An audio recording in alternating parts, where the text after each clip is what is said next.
Hi, my name is Mel. The following presentation will provide a clear and accessible overview of cybersecurity risk and assessment and management tailored for non-technical users. Okay, and this is because this is meant to not just help cybersecurity personnel, but other IT personnel and anyone else working in a company that might have to look at cybersecurity. Okay, so I'm going to cover key concept, practical strategies, important tools, and real-world examples. Okay? We will begin by understanding what cybersecurity risks are and essential terminology. Next, we explore risk assessment principles and practical management strategies. Then we will examine key ways of protecting security. So granting the basics of cybersecurity risks is crucial.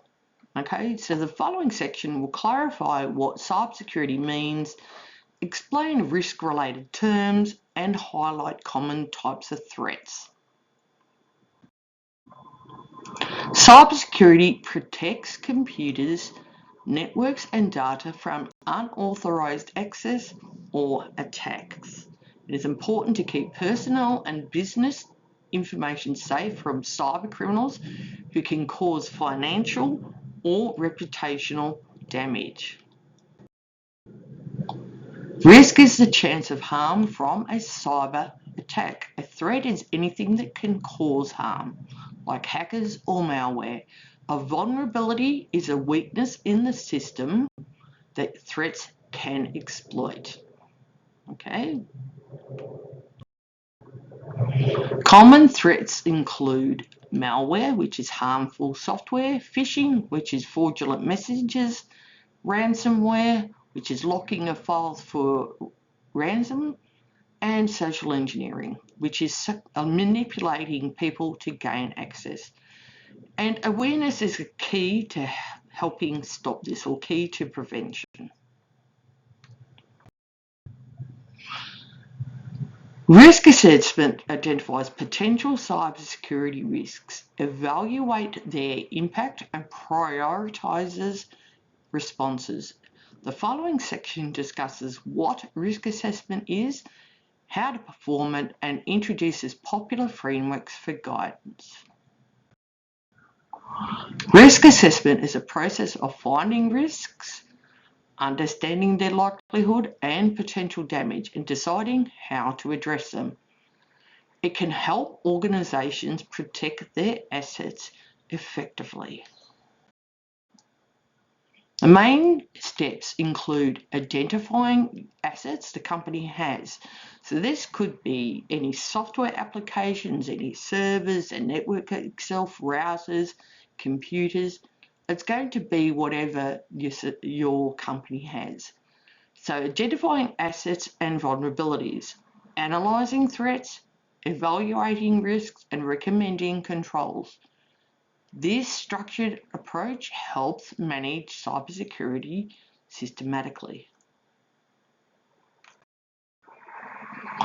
Frameworks like NIST, ISO 27001, and FAIR, okay, and there's also Australian ones as well, provide guidelines to conduct risk assessments. They help organizations standardize their approach and improve security measures consistently. Now, just saying, these are frameworks. So what works for your computer or your company or your network might not be these, but at least it can give you a starting point. To understand cybersecurity better, it is essential to know common terms like malware, phishing, firewall, and encryption. The following section explains these, okay, and other concepts. Malware is malicious software. Phishing tricks users into revealing information. Firewalls block unauthorized access, a bit like a spaghetti or a pasta drainer filters the water out. Encryption scrambles data to keep it private. Okay, these tools and threats shape cybersecurity defenses and risks.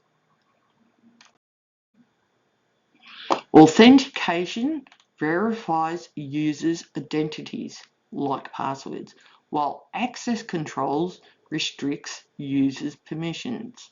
Both protect systems by making it sure that only authorized people can access sensitive data. A data breach happens when unauthorized parties gain access to confidential information. It can lead to privacy violations, financial losses, and damage to reputation. Preventing breaches is a cybersecurity priority. After assessing risks, managing them effectively is crucial. The following section covers how to mitigate, transfer or accept risks, create action plans, and the importance of continuous monitoring. Mitigation reduces risks through controls. Transfer involves shifting risk via insurance or contracts. Acceptance means acknowledging the risk and its consequences. Choosing the right strategy will always depend on the situation and the company and the people involved.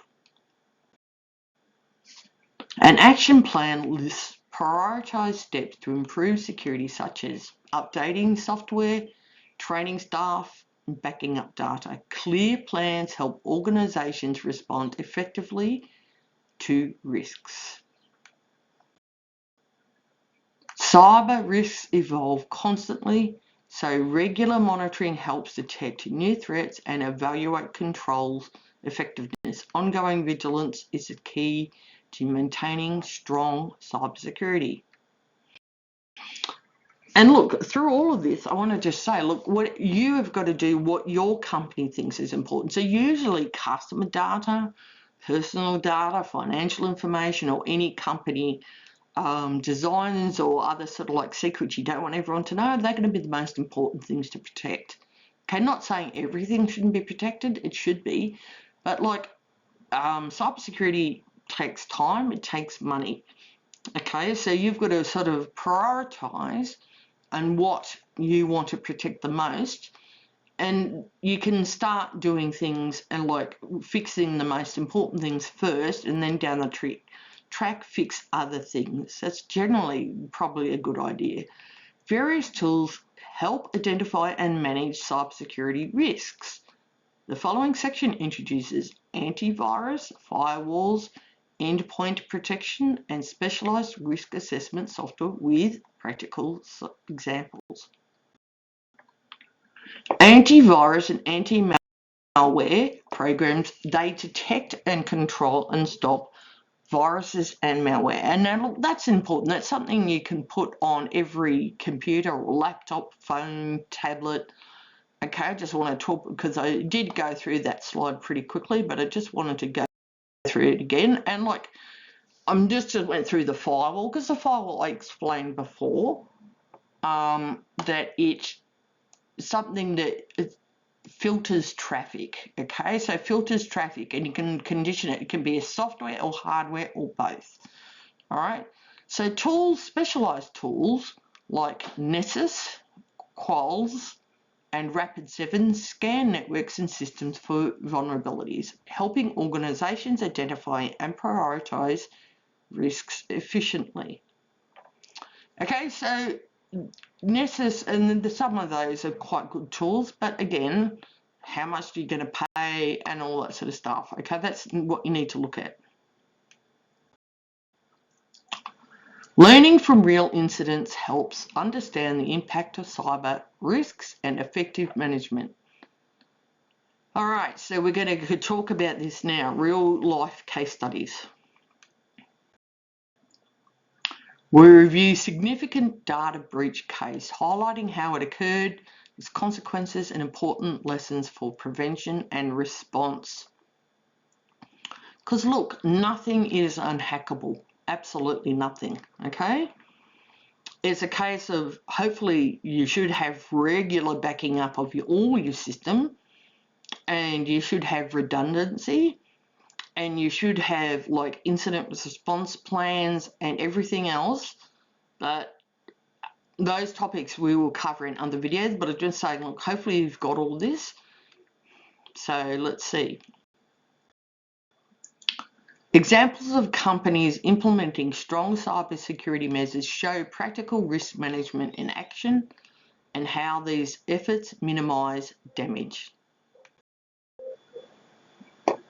We explore stories where organizations leverage cybersecurity software efficiently, improving detection and response to threats and enhancing overall security. Okay, building cyber resilience for individuals and organizations. Cyber resilience hopefully means staying safe and recovering quickly from any attacks. All right. Individuals should use strong passwords. Yes, they should. Okay, 12-character passwords, I usually recommend that. With special characters, password managers, if you're like me and can't remember a password to save yourself. Okay, with special characters, which, you know, alphanumeric special characters. And have two-factor or multi-factor authentication. Be cautious with any emails. Keep software updated to reduce risks. Yep, these are just basic things you can do. Okay, yeah, I would also get most email these days scans email. You can buy email scanner, that's software, and I would do that too if it's something that's going to be a bit of an issue. Employee training raises awareness about cyber threats and safe practices. Now, this is going to be a big thing. I go through all these videos again and again. Train your employees, because look, people making mistakes or not understanding what to do is the biggest issue we have. All right. And what safe practices? Why do they need to have two-factor authentication? Why do they need to have strong passwords? Because they don't want their information stolen. They don't want to cause a company to go down. They don't want to lose money for themselves or others. Okay, reducing human errors that often lead to security incidents. And look, 90% of everything we have is human error. But it's also, look, there are obviously hackers and cyber criminals that do a lot of damage as well, because every day there's stories about like cybercrime is on the rise. So this is something worth taking seriously. Incident response plans, yes, and this is something I will repeat again and again as well.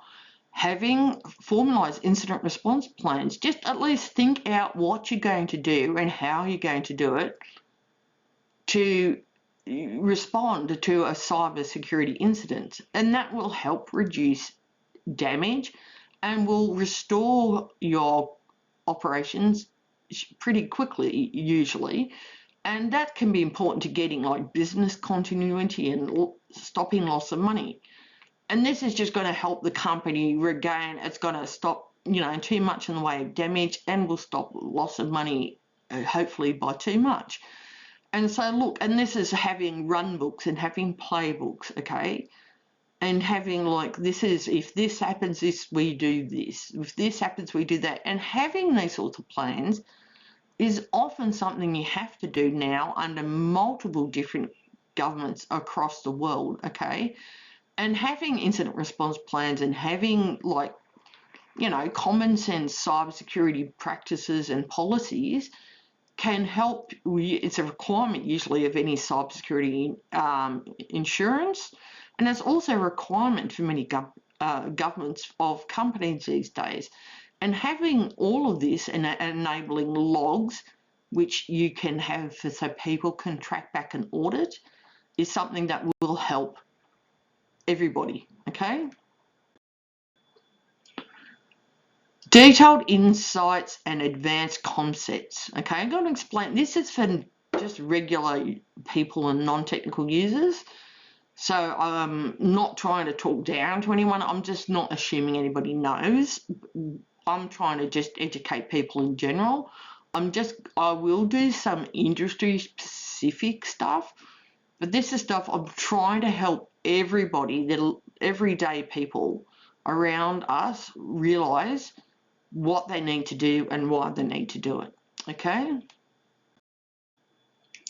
Penetration testing simulates cyber attacks to find weaknesses before attackers do, helping improve security proactively.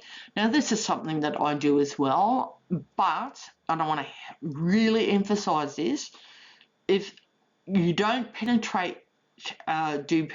perform penetration testing on someone who has not explicitly agreed in writing, okay?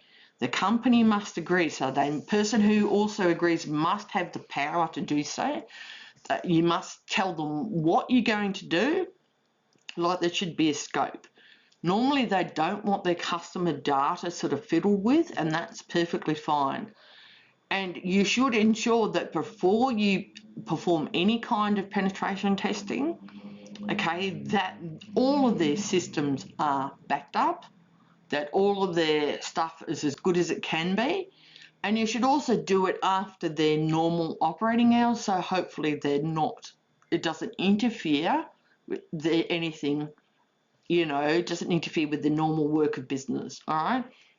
But look, penetration testing is important, all right? And because it can help find vulnerabilities, and then like any good penetration tester, or sometimes called ethical hacker, will tell the company what they need to fix and can give them some budget-friendly solutions that the company can get on board with, hopefully user-friendly. Because look, everything with cybersecurity is a toss-up between, are the workers actually going to do it, so user-friendly? It's got to also be not slow the system down too much, so it can't like put a huge load on the system. It can't cost the earth, because most companies don't have that kind of money.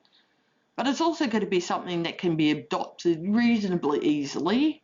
And like part of any good job as an ethical hacker or penetration tester, you can suggest training schedules for employees, or you can try and suggest ways, because like overcoming everyday worker and users sort of, not wanting to have to go through complicated procedures can be going to be your biggest thing. So you don't want to make this too complicated, because look, work can be stressful, and nobody wants to spend 10 hours trying to get into a certain login account to do something, all right? I'm exaggerating a little bit, but you get the point, all right? Vulnerability scanning automatically checks the systems for known security issues, allowing timely fixes to reduce risk exposure. And that's something else you should do. And again, look, with every system will have vulnerability of some time or some another, and some won't be known vulnerabilities. Okay, that's called a zero-day attack, when they exploit a vulnerability that was not known before. All right, so the best you're going to do is just checking, and you've also got to see, it will find a vulnerability. You've just got to have to determine, now, is this something that needs to be fixed right this second? Is it something that could maybe wait a couple of weeks, wait a couple of months? Is it how, like, when you went through your assets, you need to have looked at how is this going to actually interfere or cause problems for whatever the person or the company or whatever it holds to be the most valuable. Because, look, you don't want to get them spending time and money and resources on something that at the end of the day may not make all that big of a difference. So you're going to have to understand, you're going to have to spend time with these people, really listening, working alongside the workers, working alongside the CIO and the IT people, everyone, to find out how do they do things. How can you make things both safer and easier? Okay, so this is something you need to look at. Compliance ensures organisations follow laws and standards that protect data and privacy, supporting a secure and trustworthy environment. Now, look, compliance can be problematic because, like, obviously, every country has its compliance laws. And like it might be difficult if you're an international corporation or even one that just operates through a local government, say, for instance, like some of the compliance things they want may not be terribly realistic. So you might need to look at what are, like in Australia, there's the Essential 8, there's cybercrime laws and all that. So you might need to go, what do we need to do? What are the standards we're expected to meet? And how do we do that that's realistic for our organisation? Okay, so I do agree that compliance is important. So this will stop you from wearing a hefty government fine or perhaps legal trouble, like, crime, being charged for something. But it also helps customer trust. So look, I'm not saying this is going to be easy, but it is worth at least, making sure that you do comply with the law, okay, as best you can. So understanding cybersecurity risk assessment and management is essential for everyone. By applying simple concepts, practical strategies, and the right tools, non-technical users can significantly enhance their security and confidence online. So the biggest thing I want to sort of give to everybody out there is have strong passwords. Don't use the dog's name, the cat's name, your parents. Don't use anything that can be easily guessed, even phrases. Make it like 12 characters. Alphanumeric, big and capital letters and small letters. Also special characters like star, comma, all those sorts of things. And like use a password manager if you're like me and can't remember a password to save your life, but also have two-factor authentication. Now, and when it comes to like reading emails, that even if the email looks like it's from a very trusted source, like it looks like it's from someone or your company or something, it is worthwhile before clicking on any links and before clicking on any information to ring them up and just say, hey, did you send this? All right. So I would treat all emails with a little bit of suspicion. And it's not just, unfortunately, phishing that happens. It's what's called vishing, which can be voice and or video phishing. And like with the advent of, deep fakes, people often get contacted by what sounds like their sons or daughters or kids' voice saying, like, you need to transfer me money immediately, in big trouble or something's happened. And look, I would also just be very careful with that too, because I have adult children and obviously would want to help them out if I could, but you don't know, is this a deep fake or not? Ring them back on a number that works for them. If you can't get a hold of them, it's worthwhile maybe just getting the police to do what's called a welfare check and just say, look, I had them contact me and report that, wanting money, and I'm not sure if this is real or not. And sometimes there's videos, deepfake videos, you can't tell they're AI generated. It's very, very difficult to tell these days that images and videos and voices are AI generated. So look, I think it's just really, really important that you double, triple check, right? And obviously there are a lot of very desperate criminal people out there perpetrating fraud, and it's something that's becoming a huge problem. All right, so look, the best thing to do is, like as I said, very strong passwords. Now, data encryption just means scrambling up your data with different things, okay? But everything should be encrypted, right? Everything. Now, hopefully your internet company does this. If not, you can do it yourself. There are ways. And I'm just going to say, look, I think it's really important to have browser protections, like web browser protections on your computer. You know, like you can get like free extensions for both Chrome, Microsoft Edge, for Safari, for everything else, Firefox. You can get all of those, and I would put on there, you know, like browsing, you know, like to stop you, like Microsoft Edge and Chrome, that stops you from going through unsafe sites. Okay, so it's something everybody can do. All right, thank you for your time.